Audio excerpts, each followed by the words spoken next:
Can a man who once lived off garbage discover a life filled with purpose? Saan patungo ang buhay ng lumaking squatter at naligaw ng landas? Paano babaguhin ng Diyos ang buhay ng isang solvent boy? Tunghayan sa The One Who Enables Us. Dito lang sa The 700 Club Asia.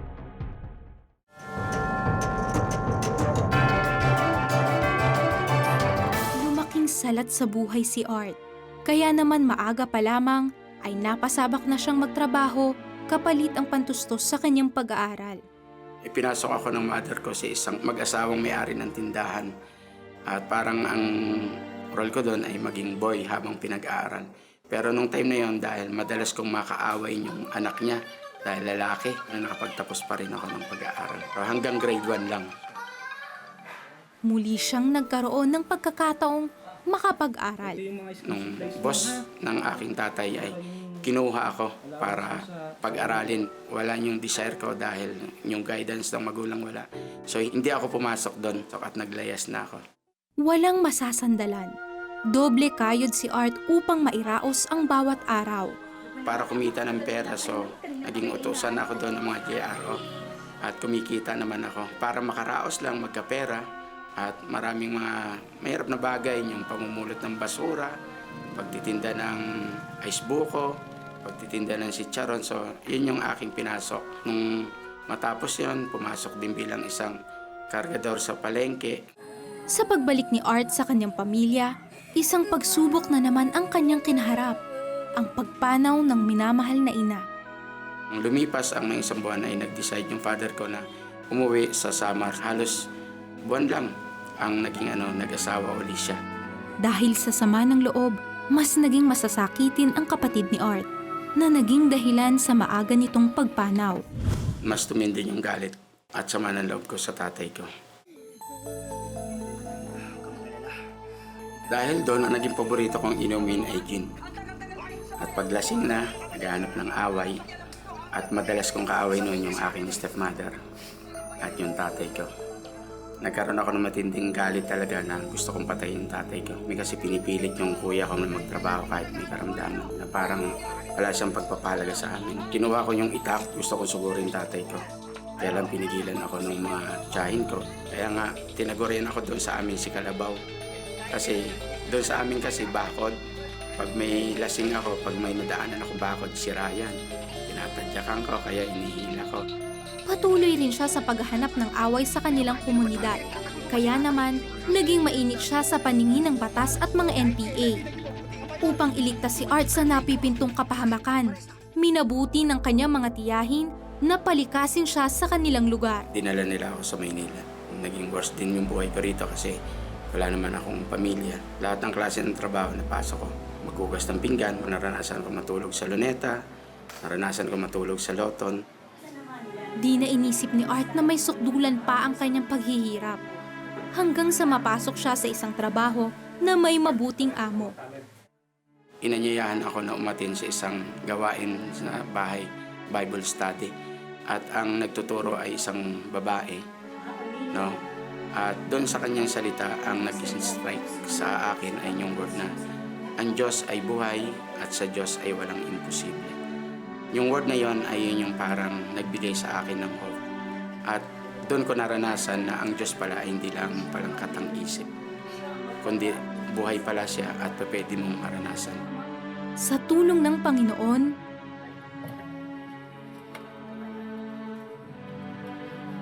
Tay, nandito po ako ngayon para humingi ng kapatawaran. At gusto ko rin ibigay sa inyo kapatawaran. Tay, patawad po.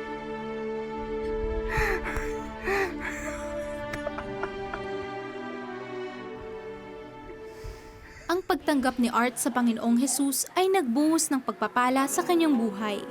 Sa simbahan niya nakilala ang kanyang napangasawa.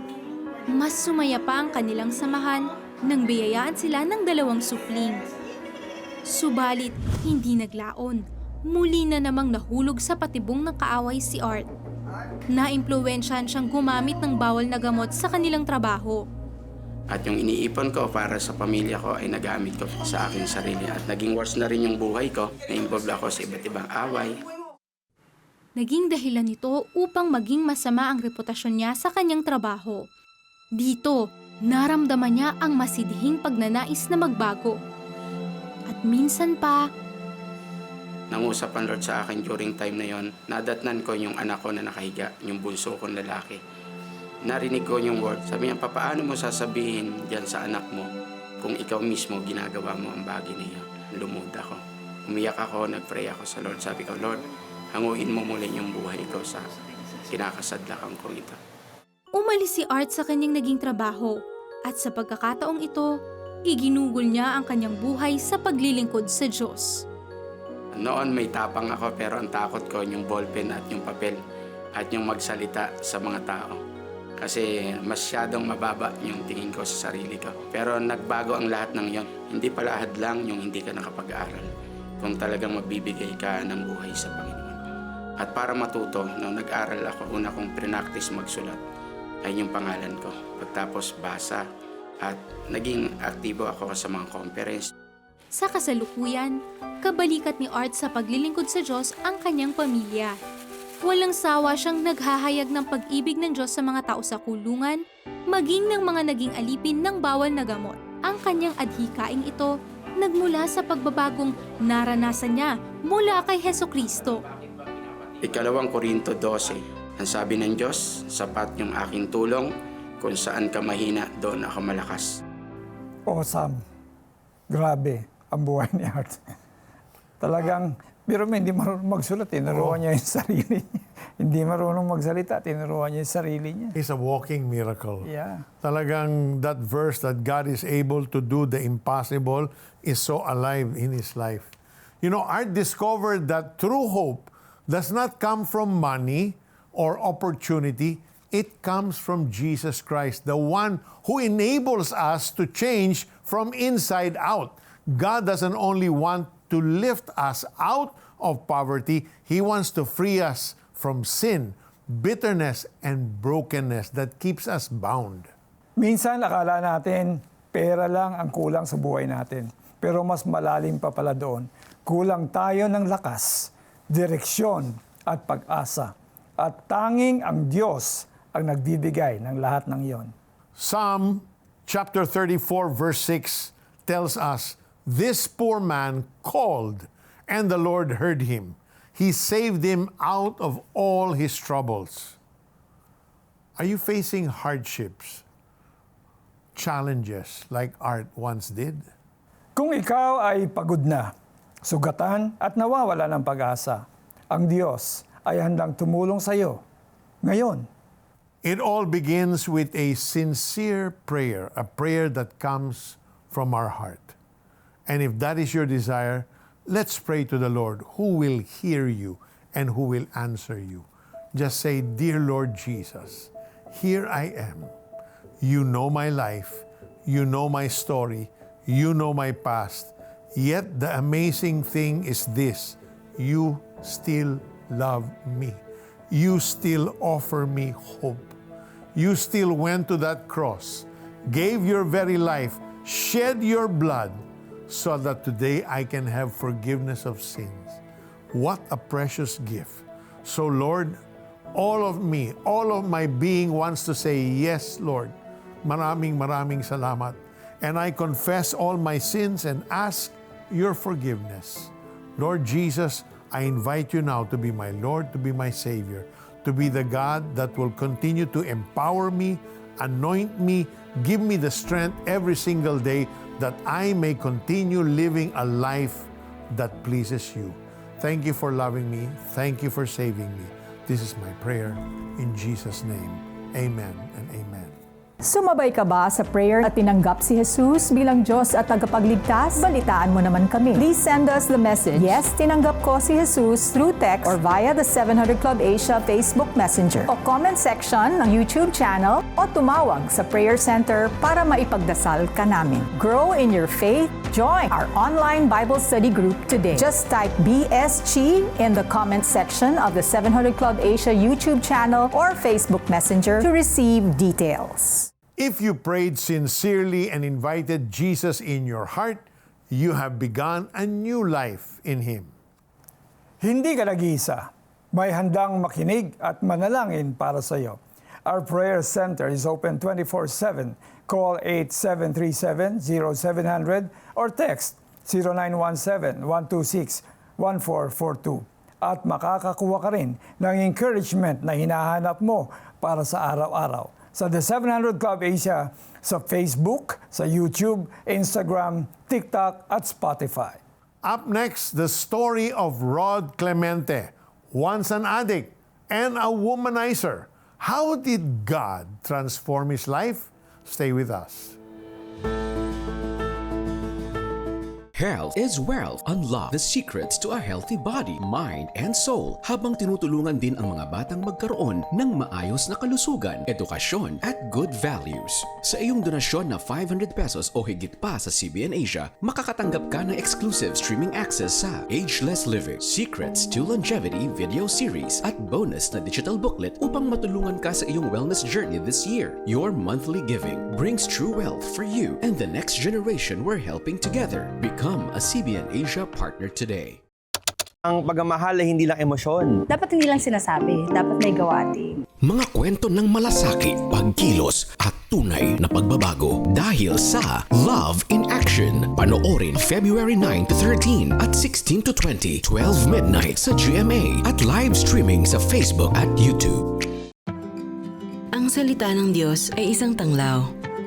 Liwanag sa dilim, gabay sa naliligaw. The best kung babasahin at ibabahagi mo araw-araw. Dahil ang ilaw ng mundo ay ang salita na namumuhay sa iyo. Panahon na upang maging tanglaw.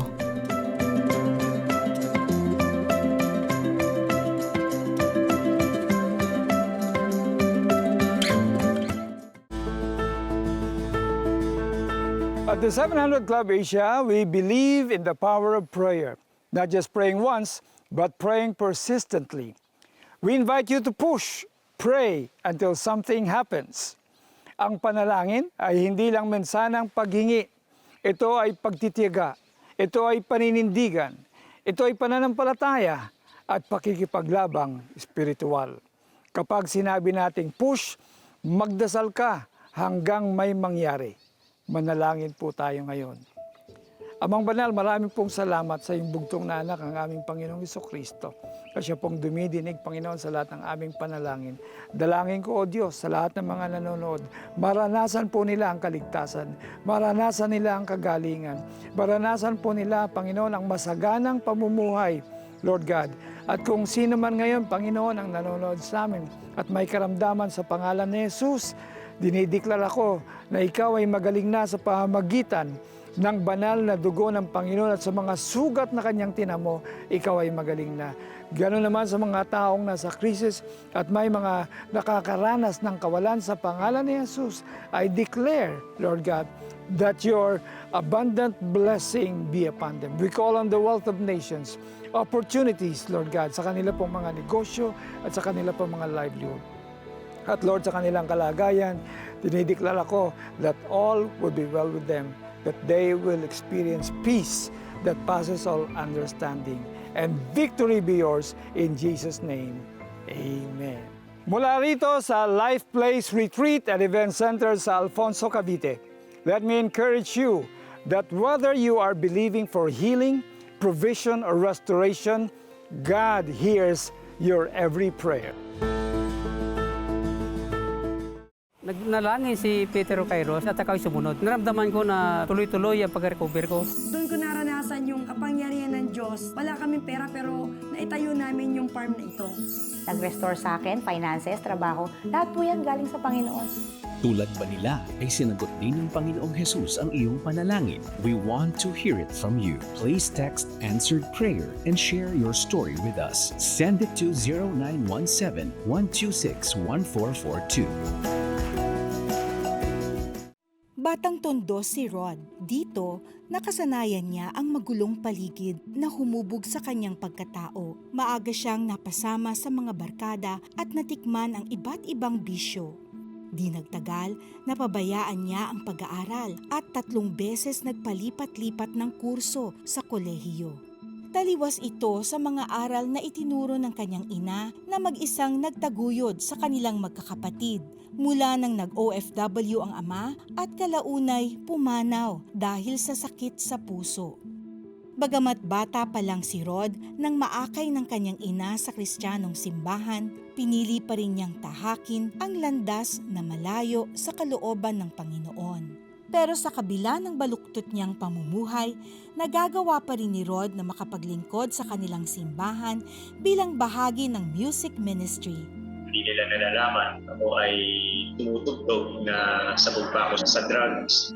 Nag-minister ako na wala talagang tamang puso. Natuon din ang atensyon ni Rod sa mga babae. Kaya sa edad na 15 anyos, naglabas-masok na siya sa iba't ibang relasyon. Siguro nung una parang curiosity, feeling ng parang magkaroon ng girlfriend. Hanggang di ko alam, lumalala na pala ako sa laman. Pinapasok ko na isang relasyon, hindi dahil lang ang objective ng puso ko ay magmahal, hindi para meron lang maramdamang sarap sa katawan, may mga one-night stand, o meron ng isang karelasyon na meron siyang asawa at anak. Pero sa dinami-dami ng mga babaeng nagdaan kay Rod, bukod tangi ang matalik niyang kaibigan na si Jeda. Madalas nilang karamay ang isa't isa sa oras ng problema. Hanggang sa isang gabi, nahulog din sila sa patubong ng kasalanan. Dahil sa nangyari, minabuti ng dalawa na maging magkasintahan, kahit patutol ang kanilang mga magulang. Ikinasal sina Rod at Jeda at nagkaroon ng 2 anak. Gayunpaman, sa loob ng 3 taon, naging masalimuot ang kanilang pagsasama dahil si Rod ay nagpatuloy sa kanyang bisyo at pambababae. Tapos meron akong nauwing babae na alam niya na nandyan lang sa kabilang bahay, pero dahil nga gusto niya na hindi siya mag-broken family, pinis niya yun. Biglang natauhan si Rod sa kanyang mga kasalanan matapos siyang maimbitahang dumalo sa isang retreat. Doon niya napakinggan ang salita ng Diyos na tumimo sa kanyang puso.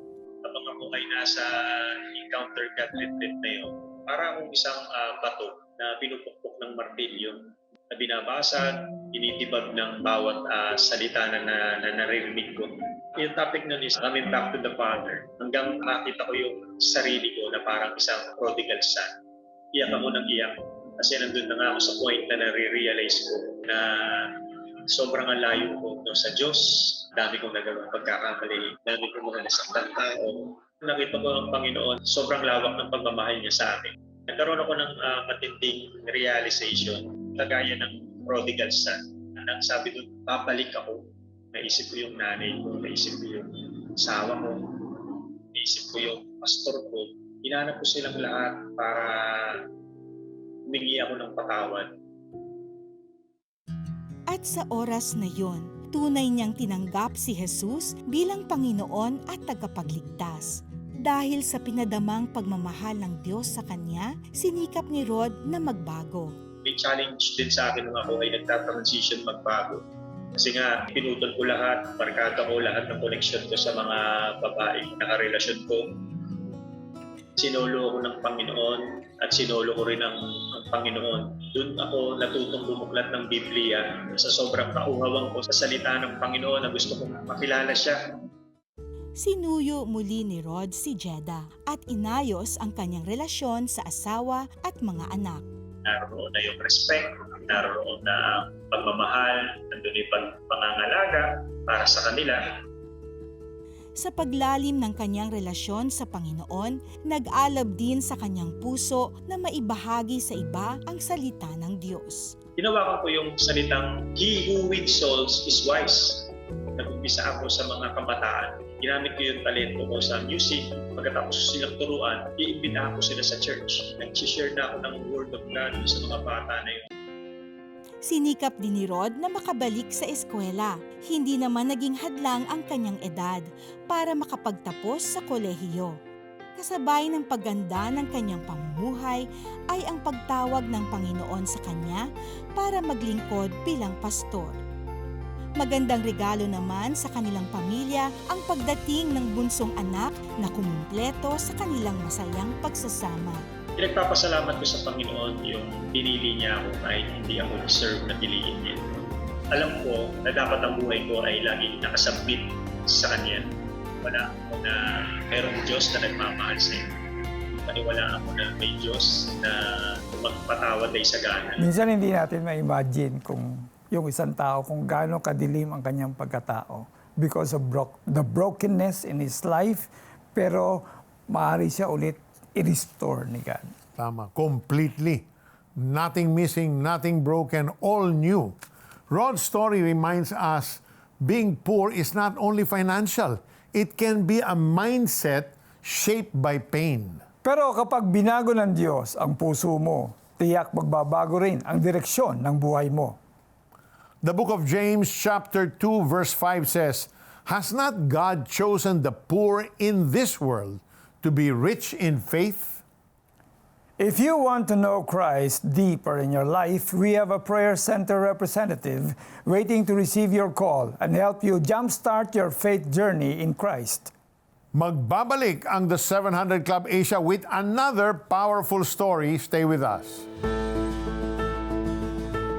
Health is wealth. Unlock the secrets to a healthy body, mind, and soul habang tinutulungan din ang mga batang magkaroon ng maayos na kalusugan, edukasyon, at good values. Sa iyong donasyon na 500 pesos o higit pa sa CBN Asia, makakatanggap ka ng exclusive streaming access sa Ageless Living, Secrets to Longevity video series, at bonus na digital booklet upang matulungan ka sa iyong wellness journey this year. Your monthly giving brings true wealth for you and the next generation we're helping together. Become a CBN Asia partner today. Magdodonate ako sa CBN Asia.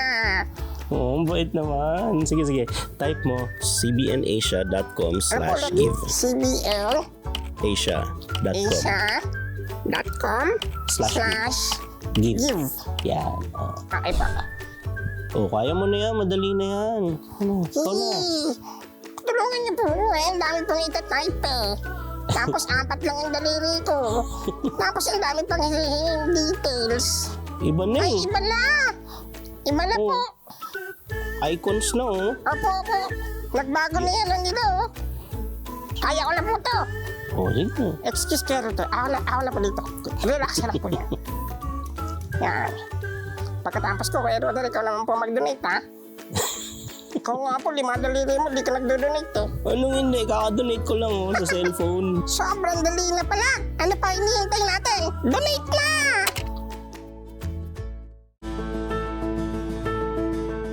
Nahanap ko yung pagmamahal ng isang magulang na hindi ko nakita sa loob ng bahay namin. 8 taong gulang pa lang si Marcelino na maghiwalay ang kanyang mga magulang. Naiwan silang 9 na magkakapatid sa kanilang tatay na mag-isang nagtaguyod sa kanila. Nalugmok sa kalungkutan ang kanilang ama matapos siyang iwan ng kanyang asawa. Dahil dito, tuluyan na silang napabayaan. 6 sa kanila ang huminto sa pag-aaral at piniling magtinda sa palengke para mabuhay. Subalit, higit pa dito ang tinahak na landas ni Marcelino. Doon po ako natutong maglayas dahil nga galit ako sa tatay ko, galit ako sa nanay ko, galit ako sa sarili ko. Mula noon ay nanirahan siya sa isa sa mga lansangan sa Olongapo at nakilalang batang magsaysay kung saan natutunan niyang mandukot ng pera. Ang gagawin namin, mag-aabang kami ng mga kano. Yung mga kano na to kasi mga dollar yung pera nila. Isang tropa kami. Meron taga-kiliti. Hey sir, gano'n, ginagano. Tapos habang ginagano nila, ako naman yung taga-dukot ng pera. Doon ko po naranasan na maging palaboy. Doon ko po naranasan lahat ng klase ng hirap ng buhay. At sa kawalan ng gabay, siya ay nahumaling sa pagsinghot ng rugby na naging pasimula ng kanyang pagkalulong sa droga. Akala ko yun yung magpapasaya talaga sa akin. Mag-aalis nung galit na naranasan ko doon sa bahay namin. Kung hindi kami pinabayaan ng mga magulang ko, hindi kami iniwan ng nanay ko, baka hindi ko to maranasan. Para mabuhay ang sarili, nagtrabaho siya bilang shine boy. Dito niya nakilala ang katrabaho na nagbahagi ng salita ng Diyos sa kanya. Hindi ko makakalimutan na verse na binasa niya, na yun ang talagang nakapagpaisip sa akin na pwede pala ako pang mabago. Yung sinabi niya sa John 3:16, "For God so loved the world that He gave His only begotten Son, that whosoever believe in Him will not perish but have an everlasting life. Kasi ito yung dahilan kung bakit ako napunta sa Magsaysay, kung bakit ako naging ganun. Dahil hindi ko na-experience yung pagmamahal, yung pag-ibig. Pero doon sa sinabi niya na mahal pala ako ng Panginoon, kaya napaisip ako na meron palang nagmamahal sa akin. At natatandaan ko, tinanggap ko ang Panginoon. Walang salita pwedeng describe doon sa kasiyahan. Nasabi ko, ibang klase, lahat ng galit, lahat ng kasalanan na naipon sa akin, tinanggal na ng Panginoon. Umuwi siya sa kanilang tahanan matapos hipuin ng Diyos ang kanyang puso. Bilang tugon sa kapatawaran na kanyang natanggap mula sa Panginoon, siya rin ay nagpatawad. Sinabi ko sa tatay ko, Tay, mahal kita. Yun lang yung natatandaan ko.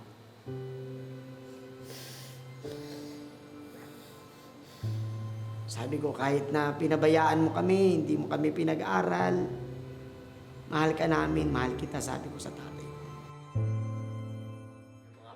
Agad niyang ibinahagi ang salita ng Diyos sa kanyang pamilya, bagamat pumanaw na ang kanyang ama, wala siyang bahid ng pagsisisi sa kanyang puso, buhat ng pagkakaayos ng kanilang relasyon.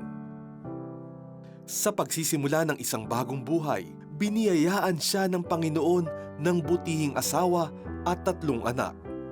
Mapagmahal po siyang ama sa aming mga anak at ginagawa po niya yung lahat para po sa kanila.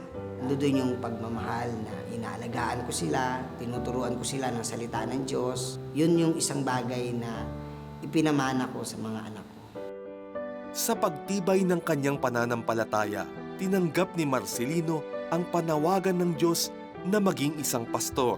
Subalit, pansamantala siyang huminto sa pagpapalaganap ng mabuting balita, buhat ng dumapo sa kanya ang isang sakit. After ko pong ma-stroke, ang unang tanong ko sa Panginoon, bakit Lord? Bakit ko naranasan? Bakit ko pinagdadaanan tong ganitong hirap? Kasi po, yung doktor ko pong isa, sinabihan na po ako na ako po ay disabled na. Hindi ko yun tinanggap na sabihin ko sa sarili ko na wala na naman akong kwenta. Kundi mas lalo akong nagtiwala sa Panginoon, mas lalo akong sabi ko sa Panginoon, Lord, maglilingkod ako sa iyo. After nung ilang mga buwan na yon, doon ko na-realize na may purpose pala ang Panginoon, bakit niya ako pinadaan sa ganito. Kahit na pala stroke ka, pwede ka palang gamitin pa ng Panginoon. Kapag nakikita nila ako na nandito, nagiging encouragement ako sa kanila na kahit na meron akong nararamdaman, nagpapatuloy pa rin ako sa Panginoon. Ngayon, unti-unting bumubuti ang kanyang kondisyon at nakakapaglingkod na muli sa Diyos. Pinagpasalamat ko sa Panginoon yung kahit na gaano ka karumi, kahit na gaano pa kadami yung kasalanang nagawa mo, o kahit na ikaw na yung pinakamasamang tao, pwede ka palang patawarin ng Panginoon.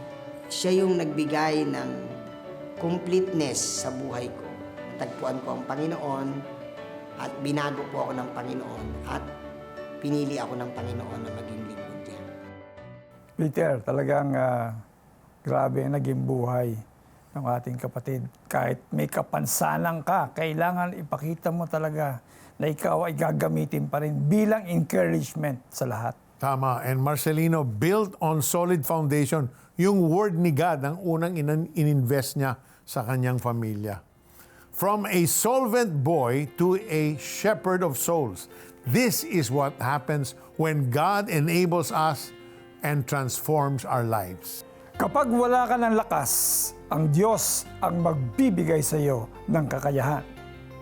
This is our prayer for you from Romans 15:13.